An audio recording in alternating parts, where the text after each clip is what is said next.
大家好，来和大家说一下这个冰箱的温度该怎么样调。很多人都不会调温度，导致冰箱结冰。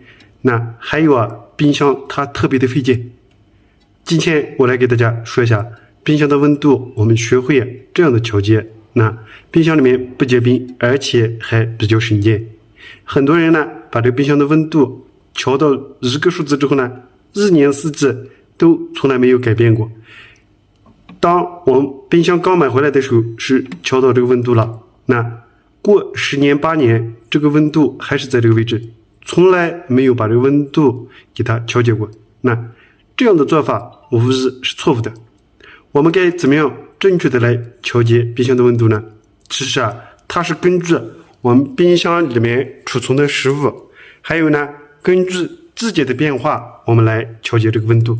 一般我们冰箱上都有7个数字，那0的这个数字，冰箱里面的温度最高；7的这个数字冰箱里面的温度是最低的。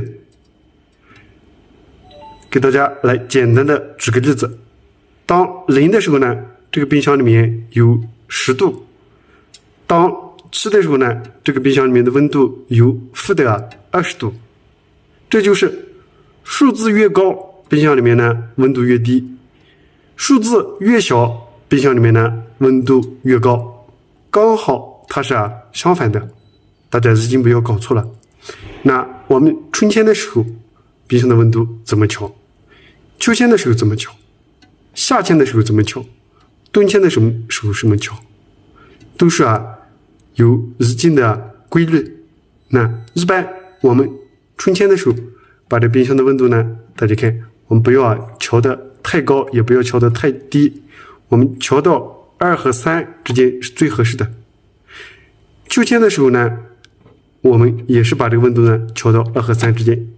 秋天和春天它们的温度都是差不多的，只有夏天和冬天的时候我们要把这个调一下。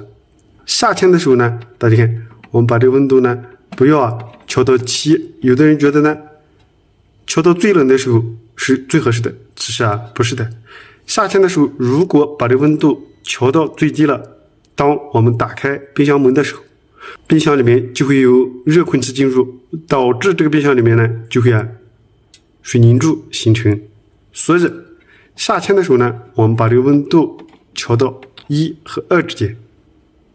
这时候冰箱里面的温度和室外的温度相差不是太大。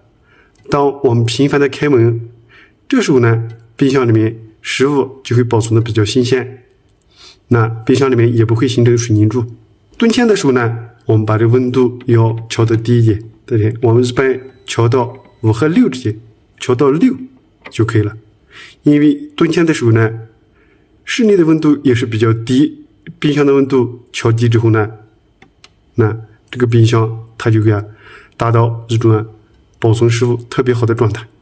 1年4季我们把这个温度这样调节一下，那家里的冰箱就不会特别费电。